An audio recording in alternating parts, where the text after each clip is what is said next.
Provocação Histórica. Olá, olá, olê, olê, olê, olá. Está começando o meu convidado especial, mais um Provocação Histórica. Vocês sabem, ao vivo nos canais do Instituto Conhecimento Liberta, desde 2021, o Provocação Histórica aqui com vocês, grande comunidade do ICL e além. Por isso que a essa altura vocês já sabem, eu sou o Lindener Pareto, um professor de história, viu, professor?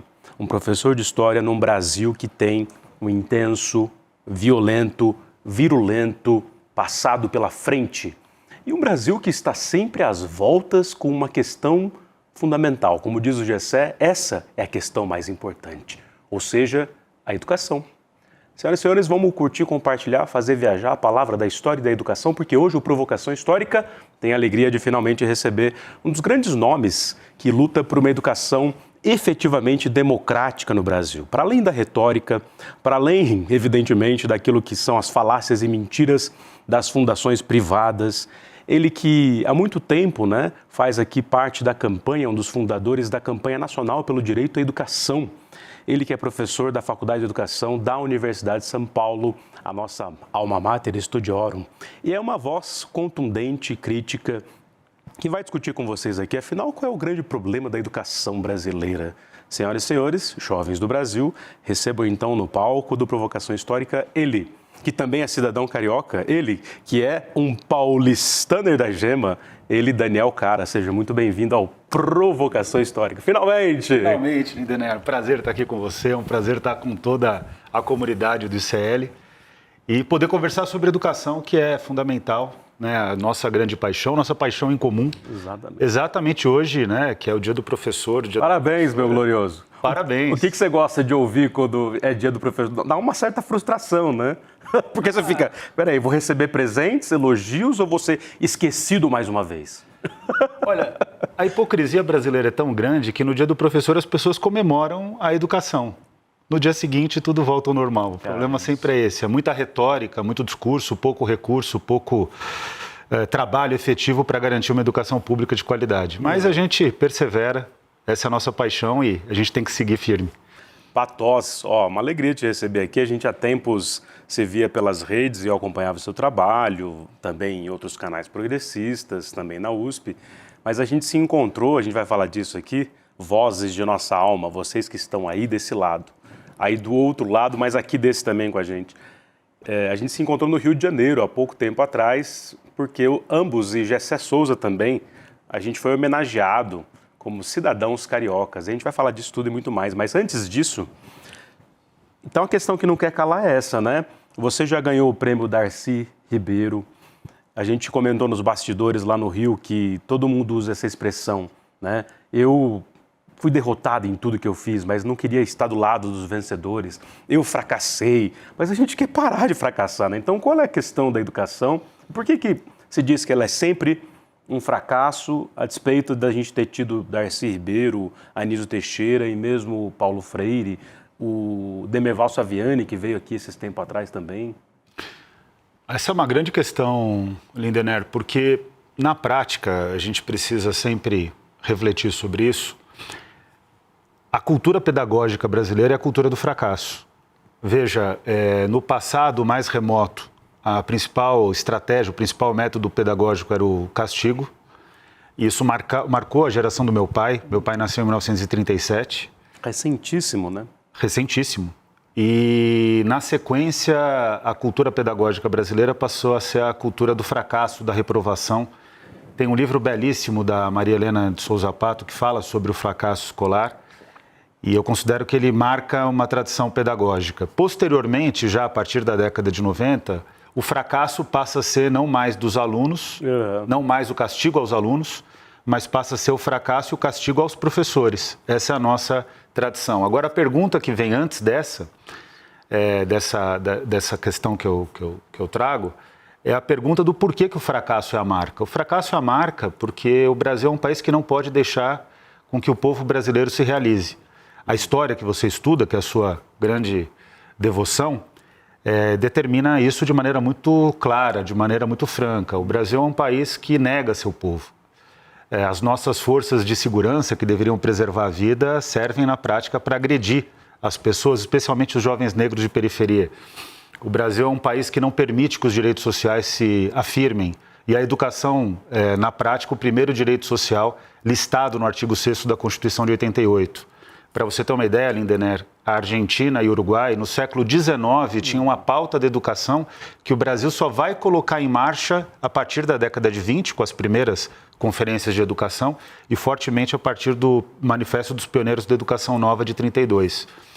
Então é um Brasil que não realiza educação porque é um país marcado pelo racismo, como o Gessé nos ensina, o Florestan Fernandes nos ensinou também. É um país marcado pelo preconceito de classe, é um país marcado pela desigualdade social e uma elite, que é uma elite do atraso, como diz o Gessé, que não permite de fato que esse país se realize. E todo professor e toda professora no Brasil tem que acreditar no Câmara Cascudo. O Câmara Cascudo, Potiguar, espetacular, dizia que o melhor do Brasil é o brasileiro e a brasileira. Ser educador é realizar esse sonho do Câmara Cascudo e realizar esse desafio que é a nossa missão, que é fazer com que as pessoas possam realizar a sua vida, sejam felizes e construam um país próspero, justo, soberano e sustentável. Aí, minha gente, ó, Daniel Cara, ao vivo aqui no Provocação Histórica, no Dia dos Professores e Professoras, como ele bem disse, num país marcado por um discurso cínico, né, que deixa a gente triste o tempo todo, que é todo ano parece que vão valorizar, e é um discurso que pega todos os espectros políticos, né? Se você chegar nos reacionários e na direita, mesmo na extrema-direita, ninguém vai falar eu sou contra a escola. Pode ser a favor da escola em casa, mas tem ali um discurso escolarizado, não tem? Como que isso funciona Tem um discurso escolarizado e é importante dizer que, em termos de projeto educacional, hoje a extrema-direita ela defende mais um projeto educacional que é antipedagógico, é anticientífico, é anti-escola, anti-educação pública, mas ela tem um projeto educacional muito claro. Escola sem partido, educação cívico-militar, educação domiciliar, são 3 projetos da extrema-direita que buscam desconstruir a escola, mas afirmar uma educação dogmática pautada em valores do fascismo. Então, hoje, nesse momento que nós vivemos, no mundo todo, boa parte da base eleitoral do Donald Trump nos Estados Unidos, inclusive, milita na área de educação. Então, nesse momento, no mundo e no Brasil em especial, a educação é um espaço em disputa. E é um espaço em que a extrema-direita tem disputado com maior gana, com mais ênfase, inclusive, do que o campo da centro-esquerda e da esquerda. A gente precisa reverter essa história. O nosso discurso, Lindener, ficou muito pautado exclusivamente nas políticas educacionais. Certo. Que é claro que é necessário. A gente, a partir de 88, sonhou com a missão de universalizar a educação, que é uma missão que tem que ser efetivada. Sonhou com a missão de garantir qualidade de educação para todas e todos. Para quem defende o direito à educação, tem que enfrentar as fundações e associações empresariais, e a gente realiza essa luta, mas ficou muito distante da população em geral. O que a população em geral quer saber é como que o filho dela vai ter uma educação de qualidade, uma escola de qualidade. Certo. E a extrema-direita, sem dar essa resposta, constrói um projeto educacional pautado em 3 pilares: escola sem partido, educação cívico-militar, educação domiciliar, e acaba pautando na prática o debate público mais do que nós. Então a gente tem que reverter isso. Né? Esse é o tripé do terror, então, porque você falou, lembrou de uma coisa fundamental que eu ouvia de alguns colegas que inclusive fizeram mestrado, doutorado na educação da USP, o Júlio Groppa, né? O Júlio Groppa... Um gênio. Nos ensinou muita coisa em termos de desconstrução de um discurso escolar autoritário. O problema é que quando a gente vai para o mercado, as lógicas, muitas delas ainda aparecem de um certo autoritarismo do século XIX, né? Então, claro que a vida pode mais, como diz um grande amigo, Danilo, que estudou com o Júlio Groppa no mestrado, em que ele foi tão subversivo que até o Júlio ficou irritado. Mas que esse abolicionismo escolar que muitos da minha geração reivindicaram, esqueceu o seguinte: a extrema-direita não estava nem aí para isso, né? Então a gente ficou num discurso ali criticando o modelo escolar, esquecendo que ele estava sendo tomado pela extrema-direita, não é isso? Exatamente isso. Até dá para dizer que hoje a extrema-direita ela busca construir um novo abolicionismo escolar, mas é um abolicionismo escolar pautado na destruição da escola e na destruição de um projeto libertário. De diversidade. De emancipação. A extrema-direita é muito hábil em termos discursivos. A gente observa, por exemplo, o Brasil Paralelo, que tem dominado as escolas públicas nas redes de extrema-direita. São Paulo é um caso, Paraná é outro. Não à toa, é o mesmo secretário, veio do Paraná, o Feder. É mesmo? Foi secretário, foi secretário do Ratinho Júnior, um presidenciável, filho de um grande comunicador, praticamente a pessoa com a maior força comunicacional do estado do Paraná, que é o Ratinho. E ele contrata o Renato Feder, que tentou ser ministro do Jair Bolsonaro e que hoje é o secretário de Educação aqui em São Paulo. Tarcísio de Freitas. Tarcísio de Freitas, que é outro presidenciável. Então, veja, o projeto educacional está muito claro, é plataformização, enfraquecimento do professor, constrangimento do professor, afirmação da escola sem partido como uma estratégia social para realizar esse enfraquecimento, somado com a educação cívico-militar, e vai ser votado no Congresso, eu creio que ainda esse ano, na Câmara dos Deputados e no Senado Federal. Na Câmara já foi votado, agora está no Senado, mas deve voltar para a Câmara esse ano e votar na Câmara. A educação domiciliar, que é óbvio, a extrema-direita sabe que não dá para substituir a escola, mas o que ela quer fazer com isso? Tentar demonstrar que a escola é profana e a família é sagrada. A sociedade é profana, a família é sagrada. Os professores são profanos, os pais são sagrados. E, na prática, isso significa a afirmação de um projeto de educação sem educação. Porque eu, como pai, eu quero que meu filho vá muito além do meu horizonte. Eu quero que ele seja muito mais feliz do que eu. Eu quero que ele seja muito mais pleno do que eu.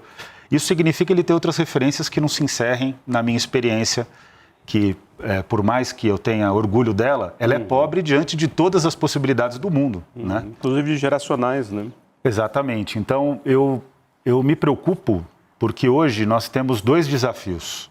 Né? Tem um desafio de vencer o neoliberalismo educacional das fundações empresariais, do empreendedorismo educacional, que é um desafio. Está em toda parte, em todo lugar, a gente falou disso, né? Está em toda parte, em todo lugar. E cada vez mais enraizado, e o seu irmão, porque é importante dizer isso, que é o pensamento educacional da extrema-direita. O neoliberalismo educacional, somado com o autoritarismo neoliberal da extrema-direita, na prática são dois projetos de neoliberalismo que precisam ser vencidos. E o que significa isso em termos de projeto pedagógico? A gente precisa superar a ideia do homem como empreendedor de si mesmo, que é o que se busca afirmar no neoliberalismo educacional, tanto das fundações empresariais, que tem um recorte mais próximo até dos valores do Partido Democrata dos Estados Unidos, tenta beber numa tese de neoliberalismo progressista, somado ao neoliberalismo autoritário. No dia de hoje, inclusive, no Congresso Nacional, 15 de outubro, foi apresentado o relatório do Plano Nacional de Educação, e esse relatório, ele na prática é uma afirmação do neoliberalismo educacional que inclusive está dentro do governo Lula. Talvez... Essa é uma questão delicadíssima, né, desse terceiro Lula, né? Delicadíssima, porque a educação talvez seja, nesse momento, Lindenero, a pauta mais avançada em termos de conteúdo programático do neoliberalismo. É claro que a gestão econômica, com erros e acertos do ministro Fernando Haddad e dos demais ministros, ele é o grande capitão do time, né? Ela é predominantemente neoliberal, mas na educação o conteúdo é mais escancarado, é totalmente dominado pelas fundações empresariais. Você analisa a equipe do Ministério da Educação, salvo raras e excelentes exceções, boa parte veio das fundações empresariais. São pessoas competentes, mas que não têm os valores que são partilhados por quem viveu a escola pública dentro da realidade da escola pública, acredita na escola pública porque sabe, como disse o Anísio Teixeira, que ela é a base do país. E aí é por isso, né, trazendo uma ponte aqui com o que você falou no início, que quando eu recebi o prêmio Darcy Ribeiro, assim como você, porque você que trouxe essa pergunta lá no Rio de Janeiro para mim, né? Toda a minha fala no laureamento do prêmio foi no sentido de mostrar que a gente não pode ser derrotado mais uma vez. E tem um motivo ainda mais dramático. A gente não pode ser derrotado em nenhum momento da história. Mas nesse momento, nós temos a última população pujante de jovens. Ou seja, o Brasil vai virar um país que envelhece e que se inviabiliza economicamente rapidamente. Então, essa é um geração decréscimo de jovens... brutal até 2100. Vai sair de 210 milhões para menos de 200 milhões. Né? Exato. E essa população de jovens que nós temos hoje, ela tem que ser muito bem educada num sentido emancipatório, paulo freireano, inclusive, para que a gente possa ter condições de dar conta da história. Então, escrever a nossa própria história. Então, de fato, os sinais são muito ruins, mas educar é ter esperança. Eu costumo dizer que ser professor é, inclusive, apostar no que é provável, mas não é seguro e garantido. O aprendizado não é uma aposta, ele não é uma certeza. Concorda? Sim. Quando você está numa turma? É uma aposta, aliás, e cheia de dúvidas. Aliás, né, não é isso? O educador, a educadora que se preze, nunca vai ter certezas absolutas de nada, né? Exatamente. Se põe o pé numa sala de aula, onde aí você pensa a existência, ouvindo esses alunos e alunas, aí você fala, meu Deus, quantas dúvidas, não? Exato, educação é uma aposta. Então, a gente precisa ter a coragem de fazer essa aposta no povo brasileiro, de fazer essa aposta numa educação de qualidade, de fazer essa aposta num salário decente para os professores. Que é outro tema que vai e vem. Vou dar um exemplo prático aqui, ó, senhoras e senhores. Daniel, cara, ele deve ouvir esse trocadilho a vida inteira, mas ele desde muito jovem foi de grêmios estudantis. Ele é cientista político de formação pela FEFELESH, atua na educação há muitos anos, apesar de jovem, né? E vocês precisam ouvir o Daniel. Mas o Demerval Saviani veio aqui esse tempo atrás. Velhinho, assim, mas sabe assim? Belíssimo. Aquele velhinho que acredita na potência. Aí eu perguntei para ele que professor não aposenta, né, Demerval? Só que aí a pergunta, mesmo inconscientemente, tinha ali um duplo sentido. Não se aposenta porque se aposentar morre de fome, certo? Quer dizer, precisa de outra renda, não pode aposentar, não pode parar de trabalhar. Ou tem que arrumar outro trabalho e duplicar a jornada. Mas também não se aposenta porque, uma vez educador, né? Sempre educador. Você vai morrer assim, né? E aí viralizou o corte. E todo mundo ou falando que lindo, ou falando, peraí, claro que não aposenta. Senão você morre de fome. Quer dizer, as reportagens do portal do ICL Notícias, as que mais viralizam, então são sempre sobre educação. E aí todo mundo mostrando a sua indignação. Aí por que não muda? Por causa das fundações privadas? Por causa do loteamento desses interesses? As fundações privadas, elas na verdade são... tem uma expressão em inglês, think tanks, né? Mas não vamos ficar na expressão em inglês porque a gente precisa ser mais didático. As fundações empresariais, elas são instrumentos, na prática hoje, do mercado financeiro, que tem 3 objetivos fundamentais. Eu tenho um artigo recente publicado sobre isso. Primeiro objetivo é conter a expansão do gasto em educação. Hoje o Brasil investe cerca de 385 bilhões de reais em educação básica, somando o esforço da União, dos estados, do Distrito Federal e dos municípios.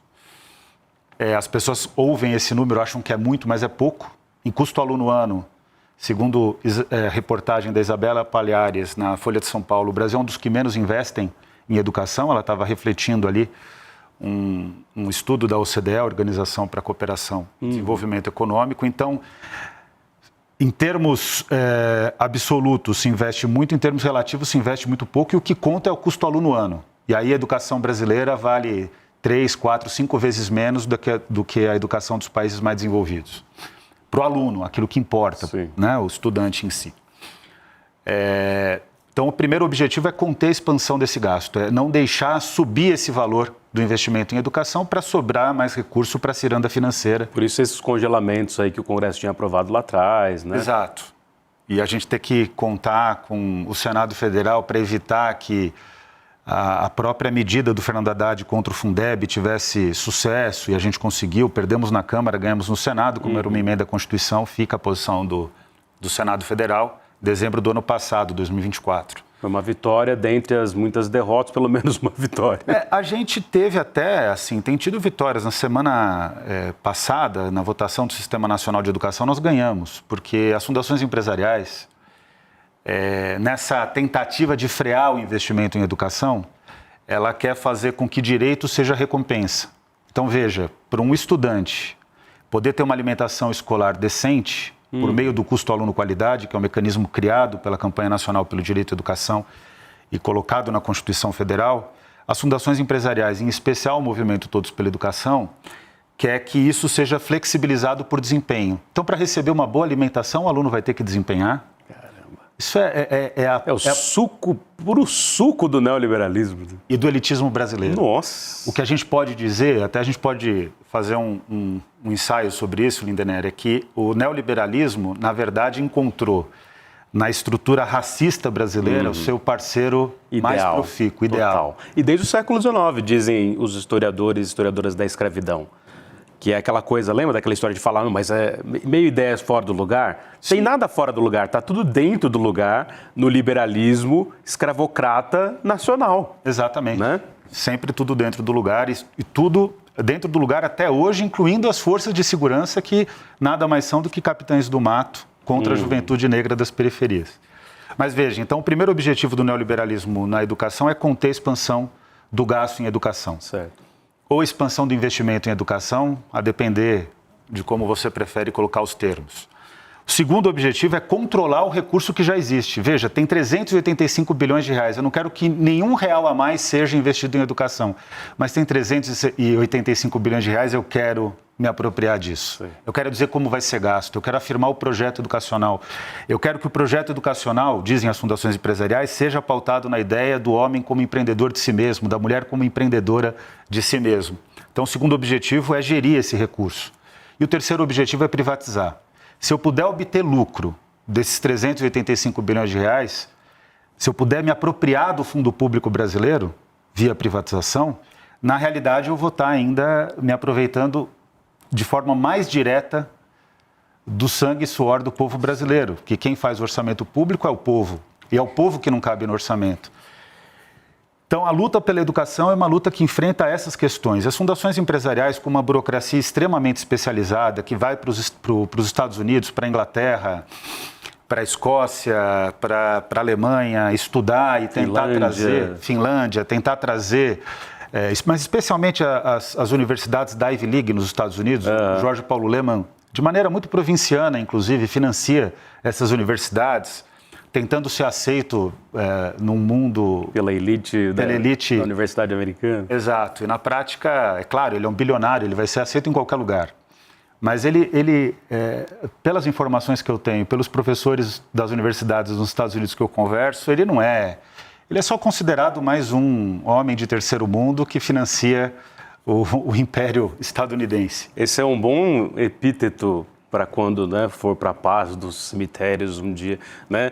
Ele, como é que é? Mais um homem do terceiro mundo pagando pau para os Estados Unidos da América. Aí, ó.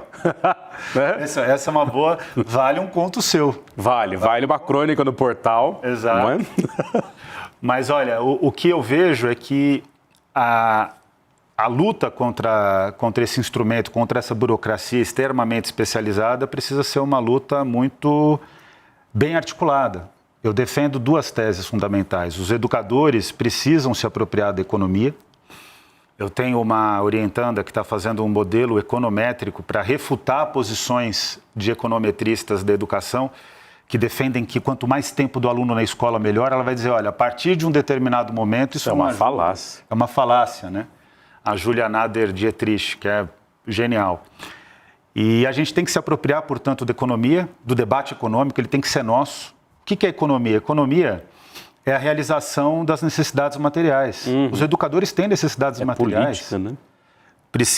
É uma decisão política da realização das necessidades materiais. Os professores merecem ganhar melhor salário, ter condições de trabalho nas escolas, os alunos merecem ter condições de aprendizado nas escolas. Isso é uma questão econômica.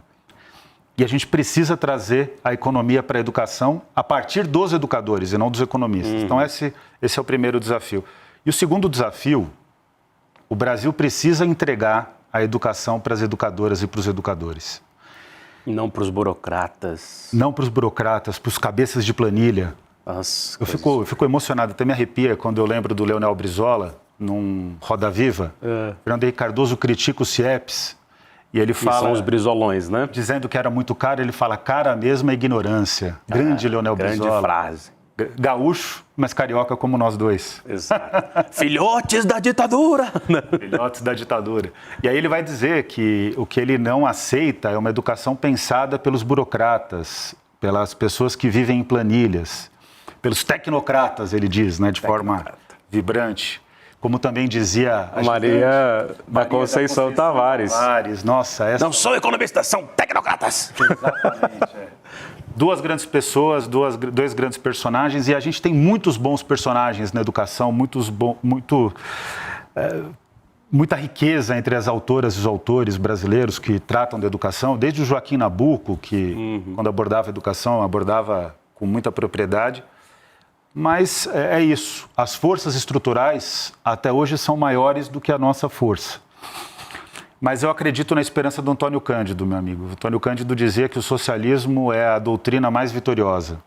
Que as mulheres têm os mesmos direitos que os homens, ainda que sejam formais esses direitos, e que a gente precisa avançar muito na luta feminista, mas que as crianças não trabalham, que existe uma democracia, ainda que seja uma democracia parcial, não é uma democracia social, e todas essas conquistas foram fruto da luta do socialismo. Por Antônio Cândido. Eu diria que também do anarquismo, do comunismo, de várias outras Esse combo, de fato libertário, né? Exato. Mesmo que tenha sobressaltos, né? Exato. A nossa luta pela educação, Lindener, que é de gerações, fez com que o Brasil saísse na metade do século XX como um país majoritariamente analfabeto, e hoje nós temos ainda um grande número de analfabetos. Mas são 9 milhões. 9 milhões? 9 milhões, a gente avançou. 210 milhões de brasileiros, 215... 9 milhões são analfabetos. É muito. Para o país do Paulo Freire é um número gigante. Dentro da estatística mundial, a gente ainda tem um número absurdo de analfabetos. Muito. Por exemplo, a Venezuela é um país livre do analfabetismo. Cuba é um país livre do analfabetismo. A Bolívia caminha de maneira mais rápida, de maneira mais aligerada e precisa, com qualidade, para se tornar um país livre do analfabetismo. Curioso isso, né? Cuba, quase um eixo do mal para o atual governo Trump, né? Cuba, Venezuela, Bolívia, com a história do Evo. Então, o grau de analfabetismo é zero ou baixíssimo. A Bolívia ainda não. Ainda tem muito analfabeto, mais até do que no Brasil, comparativamente. Mas eles conseguem fazer, graças ao trabalho do MAS, do Evo e das correntes que são concorrentes do Evo, inclusive, eles conseguem fazer um processo sólido de alfabetização, e muitas vezes alfabetização na língua materna, boliviana, da pessoa, o que significa em quechua e outras línguas que são indígenas. Ou seja, tem muito exemplo bom que o Brasil poderia seguir no mundo. Agora, se a gente sai de uma condição de 50% da população em situação de analfabetismo para menos de 10%, isso é mérito da luta dos educadores. Não é mérito de nenhum governante. Isso eu posso dizer com tranquilidade. Isso vem da luta contra a ditadura, na redemocratização, na Constituição. Exatamente. É claro na base, né? É claro que o Lula, como cidadão e como presidente, participa dessa luta, mas o protagonismo é dos educadores, eu não tenho dúvida disso. O protagonismo é nosso, da nossa luta, do nosso suor, e o próprio Lula reconhece isso, né? O governo dele, primeiro e segundo, que foram dois governos melhores em termos educacionais, eu considero que o melhor ministro da educação é o menos reconhecido no governo Lula, que é o Tarso Genro. Muito mais do que o Haddad, porque toda a agenda do Haddad que avançou, o pilar de sustentação... Foi o Genro que fez. Foi o Tarso Genro. Eu já falei isso para o Fernando Haddad, ele fica razoavelmente incomodado. Foi meu professor, então eu tenho liberdade. É um aluno que questiona rebeldemente o professor. Não, eu acho que o Haddad desempenhou um papel importantíssimo na eleição de 2022, na eleição de 2018, e com altos e baixos, mais baixos do que altos na minha forma de ver, no meu julgamento, mas eu não tenho dúvida de que os objetivos dele são os mesmos que os meus. Então, eu não tenho dúvida de que a gente caminha no mesmo lado. Mas o grande ministro da educação, na minha opinião, da história do lulismo foi o Tarso Genro. Ele que começa em 2003 no governo? Ele começa o Cristóvão Buarque. Isso. De forma muito deselegante, é demitido por telefone. Virou uma situação chata naquele momento. E aí o Lula traz o Tarso Genro para ser ministro da Educação, e aí tem um salto. Porque toda a base da expansão universitária, da expansão da escola técnica profissional de nível médio, o projeto de educação integrada no ensino profissionalizante, que é o que eu estudei aqui em São Paulo, na ETESP, escola pública, e que agora meu filho estuda também numa escola pública. O Chico? O Chico. Um beijo no coração do Chico. O Chico é espetacular. Que é a Guaraci Silveira, e a gente tem um projeto de educação integral que foi muito alimentado dentro do governo também por espaço dado pelo Tarso Genro, que ouviu especialistas e grandes educadores como Gaudêncio Frigoto, que estudou nas brisoletas do Brizola, para você ver como... Frigoto é dali. Frigoto é dali, as brisoletas no Rio Grande do Sul. Como a história, na verdade, ela constrói convergências, né? O Brizola foi um gigante da educação, é pouco reconhecido, mas precisa ser bem mais reconhecido, não só pelo CIEPS, mas pelo trabalho que ele fez no Rio Grande do Sul, transformando um estado fortemente rural numa potência urbana, com cidades importantíssimas, mas, mais do que tudo, formando grandes intelectuais, né? Eu fico impressionado com a força do trabalho do Brizola ali. Infelizmente, acabou sendo mais estrutural do que os CIEPs, porque os CIEPs foram combatidos de maneira visceral. Foram atacadíssimos, né? Especialmente pelas organizações Globo, né? Por isso as rusgas, ele teve direito de resposta, e aí o Cid Moreira tem que falar a resposta dele. Lembra dessa história? Sim, sim. Não, o Leonel Brizola foi um gigante. O Brasil não valoriza seus gigantes, precisaria valorizar. Impressionante isso, né? Outro tema fundamental da educação, né? Que modelo escolar é esse que ainda não conseguiu incorporar uma crítica aos personagens, mas que consiga reconhecer um trabalho fundamental que essas pessoas desenvolveram ao longo da resistência na história do Brasil, né? Sim. Senhoras e senhores, estamos aqui com Daniel Cara, educador, como vocês estão vendo. Põe aqui, Voz de Minha Alma, na tela, o site da campanha nacional que o Daniel Cara representa. Hoje ele é um coordenador honorário, né? Sim. Mas estava ali... Quando começa a história da campanha nacional de Todos pela Educação... Não, Todos pela Educação. Isso, senão o Todos é da Fundação Privada. Errou! Não faça isso, professor. Não, mas muita gente confunde, né? Eles têm uma potência de comunicação muito grande, né? Eles têm toda a imprensa hereditária, não dá nem para chamar de velha imprensa, né? Mas a imprensa hereditária, família Mesquita, família Frias, organizações Globo, enfim, eles são fruto disso. Até o Assis Chateaubriand do túmulo, né? Talvez ele fosse mais crítico. Ele fosse mais rebelde, talvez ele fosse mais rebelde. Mas o fato é que a campanha nacional pelo direito à educação, eu estou desde o começo. Fui coordenador depois. Lá nos anos 2000, né? Não, ela começa até um pouco antes. Ela começa em 99. No movimento global, mundial. Ela surge no dia 5 de outubro, que para nós é uma coincidência maravilhosa, porque dia 5 de outubro é o Dia Mundial do Professor e da Professora. E no Brasil ficou dia 15 de outubro por questões muito específicas brasileiras, né? Não vale a pena ficar nessa longa história. Mas dia 5 de outubro é o Dia Mundial da Professora e do Professor. E é também o dia de promulgação da Constituição Federal de 1988. É o mesmo dia. É o mesmo dia. Então, para nós foi uma grande coincidência, uma bela coincidência. E a gente faz a fundação da campanha no Rio de Janeiro, na Central do Brasil, porque tinha explodido o filme Central do Brasil, que falava sobre uma mulher que escrevia cartas para as pessoas analfabetas e que praticamente adota um menino, né, que queria se comunicar com a família. Né? Que é a Fernandona Montenegro, que foi indicada, inclusive, na época. Ao Oscar, que merecia ganhar. Total. Tanto a filha quanto ela.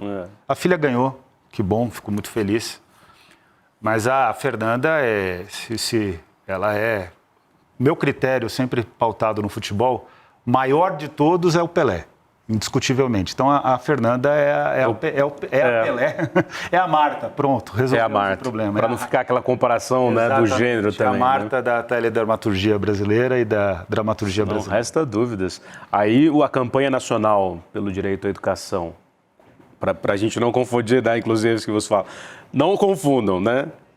O Todos pela Educação, que está vinculada a iniciativas privadas e fundações privadas, Lemas e companhia. É um instrumento de todo empresariado que busca controlar e pressionar para que não aumente o recurso em educação, se apropriar da gestão educacional e privatizar a educação. Todos pela Educação é uma organização que faz uma ambientação das ideias empresariais na educação, e a Campanha Nacional pelo Direito à Educação defende o direito à educação. E, portanto, acaba em conflito. Mas na contramão. Na contramão. Né? Vocês foram atacados por essas fundações? Várias vezes. Eu, então...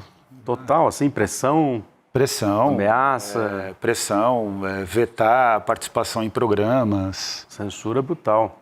Não, é uma guerra. É uma guerra que a gente, quando chega lá no Congresso Nacional, a gente normalmente ganha.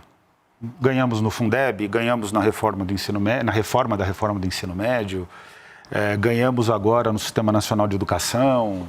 O problema é que a gente ganha na lei, ganha em Brasília, mas na implementação eles que determinam. Eu tenho um grande crítico, que é um grande amigo. Ele não é crítico exatamente, mas ele acha que o nosso movimento é razoavelmente ingênuo, porque ele tem uma visão comunista, e ele acha que a gente tem que construir a Revolução Brasileira. E eu também acho.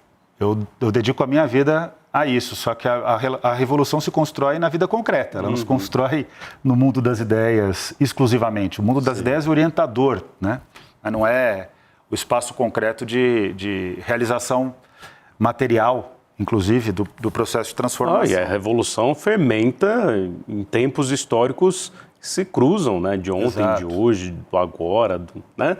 Do imediato amanhã, que é esse que a gente está construindo hoje, aqui no Dia dos Professores. Sei, parece que falta ali elementos para entender que um processo revolucionário como a Revolução Francesa, ou mesmo a Revolução Bolchevique, vem de momentos muito anteriores no chão, né? Na raiz do chão.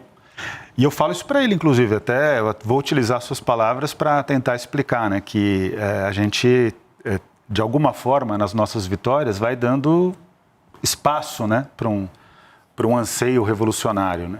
Meu filho, por exemplo, é muito mais revolucionário do que eu. Mais radical que o pai. Mais radical que o pai. Graças ao bom Deus que eu acredito e ele tem dúvidas que existem. Ô Chico, estou com você. Deus existe coisa nenhuma, meu filho. Aqui é só um ateu convicto. Mas que existe, existe. Porque as pessoas acreditam. O historiador acredita também porque as pessoas... Bela frase. Eu acredito, sou católico formado pela minha avó numa linha da teologia da libertação. Eu vou falar que nem Leonardo Boff falaria para você. Eu acredito em Deus quando Boff e Frei Beto falam. E agora você também. E a dona Emília, que está lá no céu. Isso. Mas o que é interessante observar é que ele fala, não, vocês têm essas vitórias, que são vitórias no Congresso, nas leis, isso... Depois vocês estão captando recurso, porque vocês aumentam o recurso em educação, mas por projeto das fundações empresariais. E ele tem razão. Infelizmente, nos estados e municípios, o projeto que é implementado é o das fundações empresariais, porque elas têm um poder enorme de convencimento e até de lobby, né? Lobby.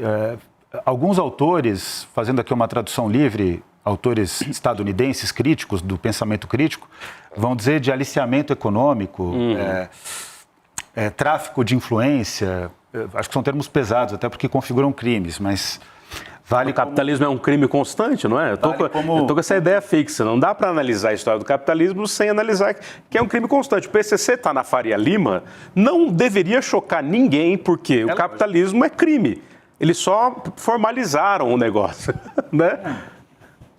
E, cara, imagina o que seria o do capitalismo italiano e do capitalismo japonês se não fossem as máfias. Pois é, né?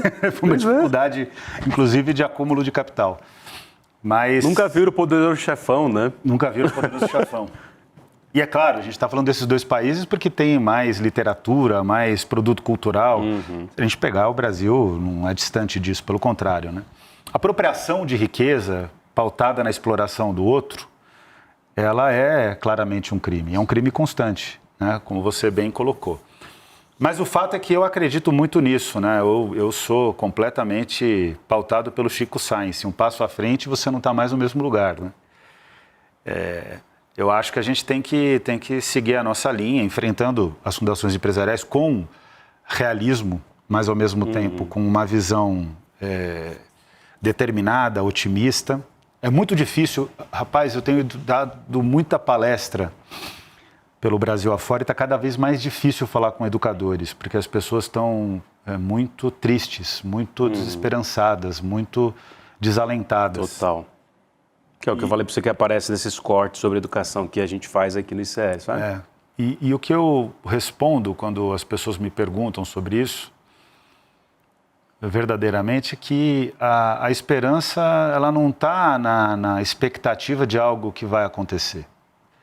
A esperança não pode estar na expectativa. A esperança tem que estar na luta. Né? Eu tenho esperança, eu acho que a gente vai mudar as coisas porque eu luto.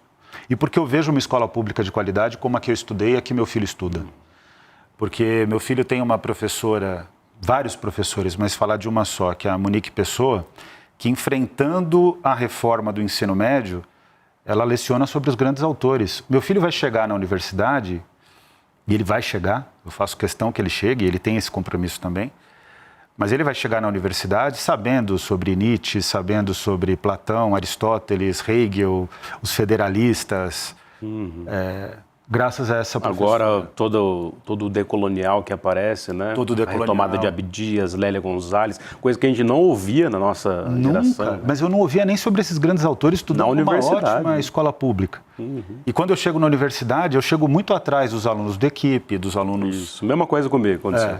Então, eu achava que eu era o nerdinho do ensino médio e fundamental, chegou na USP, primeiro da família operária, entrar na universidade pública, aí eu fui ver, minha classificação do vestibular estava lá atrás, aí o pessoal sabia usar a BNT, sabia quem era fulano, ciclano, e eu só ali, né? Exatamente o meu caso, mesma história, exatamente a mesma história. E aí eu sofri pra caramba, né? Sofri pra caramba, porque eu sou de Pirituba, você é do ABC, a gente vem de escola pública, na verdade, eu não sou nem de Pirituba, eu sou da cidade da Abril, Gleba 4. Eu nasci em Pirituba, fui para o Jaraguá, cidade da Abril, Gleba 4, voltei para Pirituba. E aí eu digo novamente, graças a Deus, né? Lá é minha régua e meu compasso, né? Aquela periferia.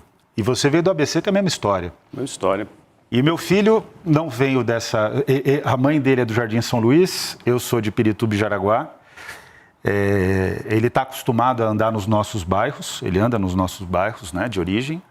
Mas ele já vai chegar na escola, via escola pública, na universidade pública, podendo compreender o que está sendo dado em aula, diferente do que aconteceu conosco. E eu ficava com muita raiva, não tinha jeito, dos meus colegas que eram do equipe do Santa Cruz, porque eles tinham uma arrogância. Nossa. E não estou falando de todos os alunos da equipe do Santa Cruz, nem das escolas. Mas eu enfrentei muita gente arrogante e era difícil lidar com aquilo, porque...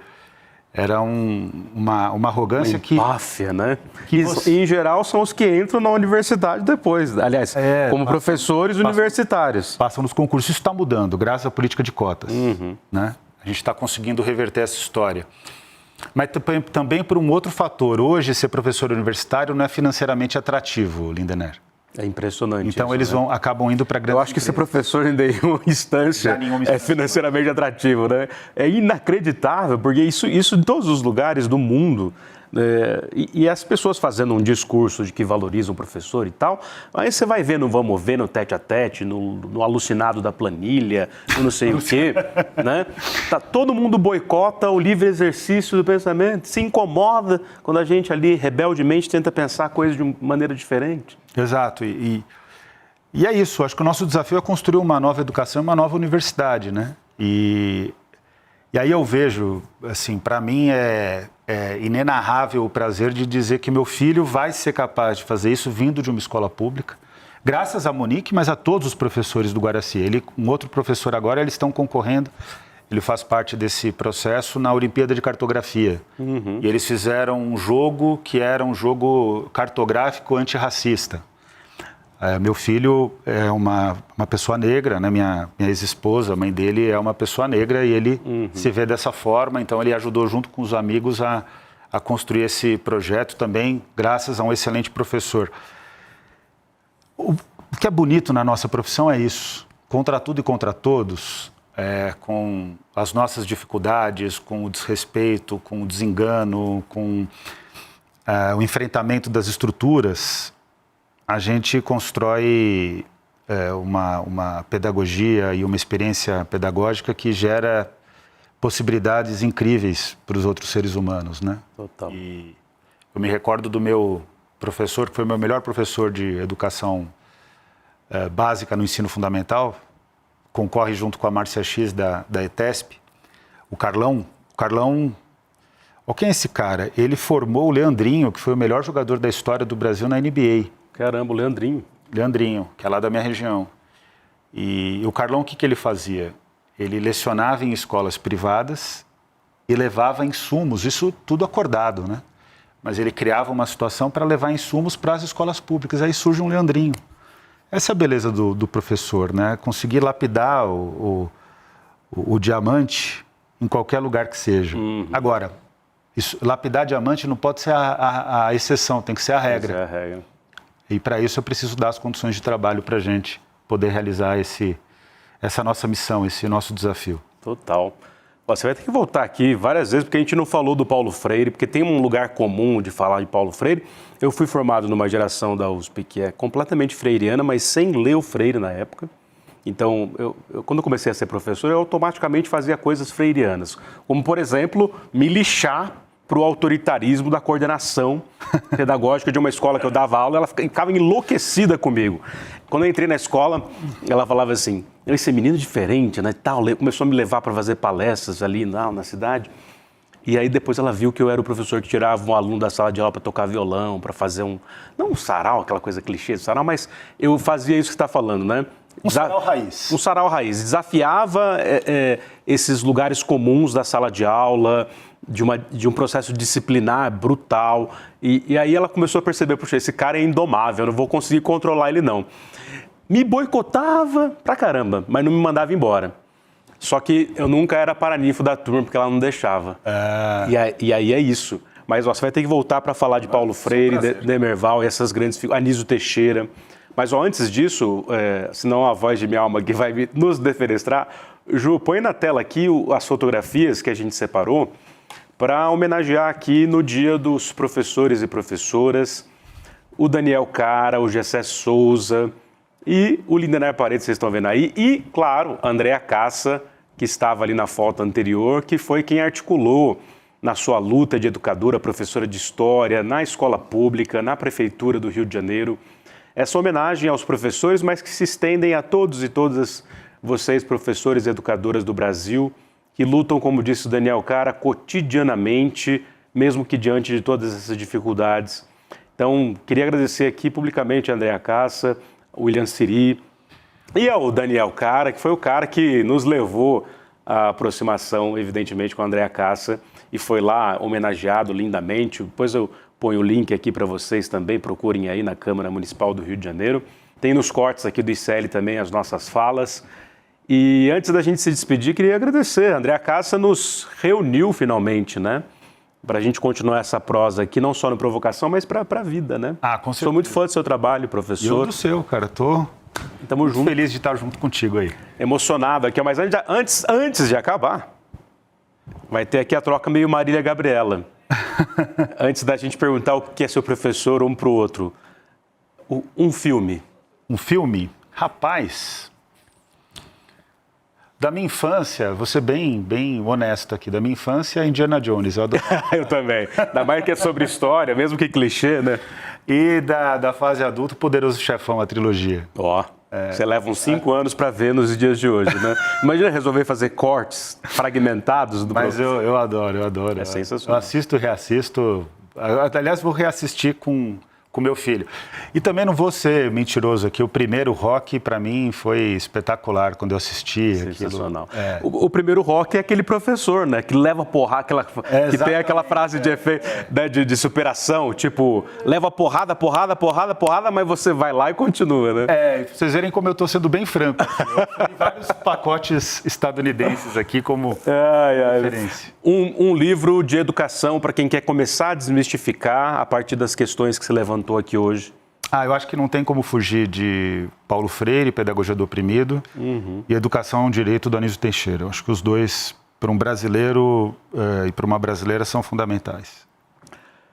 Daniel, qual é o sobrenome antes do cara? Tojeira. Tojeira, é espanhol? É português. Tojeira é português, Cara é espanhol.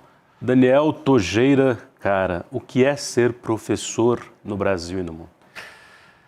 Ser professor é ser essencialmente humano, porque Educação é apropriação de cultura. Cultura é a nossa criação humana.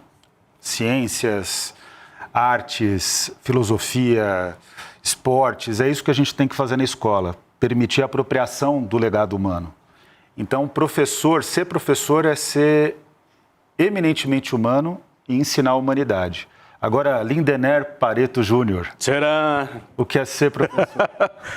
Peraí, fecha aqui, voz de minha alma, aqui, ó. Fecha aqui, que eu vou responder aqui. Ser professor, Daniel, cara, é encontrar outros professores que nem você nessa vida, que acreditam nos mesmos sonhos que a gente, apesar das dificuldades. Mas eu diria que ser professor é sempre se indignar profundamente com o autoritarismo que querem nos enfiar a goela abaixo todo santo dia, nessa desgrama chamada capitalismo, por exemplo. Mas ser professor é cantar em sala de aula, plantar bananeira igual eu já fiz, né? Ouvir os alunos e alunas, sejam eles os adolescentes desesperados nas suas experiências ali de conhecer o início da vida, seja no ensino superior, aprendendo. Acho que muito isso, né? De você, mesmo que a relação não se dê dessa forma, né, mas está disponível para ouvir e aprender também com a experiência das pessoas, né? Exatamente, uma bela definição. Dá para juntar as duas, inclusive. Ação e resistência. Ação e resistência. Ó, feliz dia dos educadores e educadoras, professores e professoras. Um beijo no coração. Os links estão aí para vocês acompanharem os textos, debates que Daniel Cara faz na USP e além, e na campanha nacional pelo direito à educação. Tá? Contra, inclusive, as fundações privadas. Um beijo, muito obrigado por ter vindo à provocação e despeça-se do seu grande público. Que recado você dá para os jovens professores e professoras? Meu recado é: persistam e sejam felizes. E a vida de um professor e de uma professora é remar contra a maré. Mas não existe nada mais bonito do que remar contra a maré. Então, seguimos juntos. Vamos remando. Porque não sou eu quem me navega. Quem me navega é o mar. Não sou eu quem me navega. Aliás, Paulinho da Viola é grande professor. Beijo no coração do Paulinho da Viola. Tchau. Tchau, tchau. Você assistiu à estreia do documentário original ICL Vai Pra Argentina com Edu Moreira? Agora chegou a hora de ir além. No dia 16 de outubro, às 8 horas da noite, o ICL reúne 5 grandes influenciadores para discutir o fenômeno Milei, o economista libertário que virou símbolo da extrema-direita mundial. Cada um deles vai trazer um trecho do documentário e um ponto de vista diferente sobre o que está acontecendo de verdade na Argentina. A extrema-direita, obviamente, vai odiar. Mas quem busca entender o presente para transformar o futuro não vai perder por nada. É gratuito, online e ao vivo.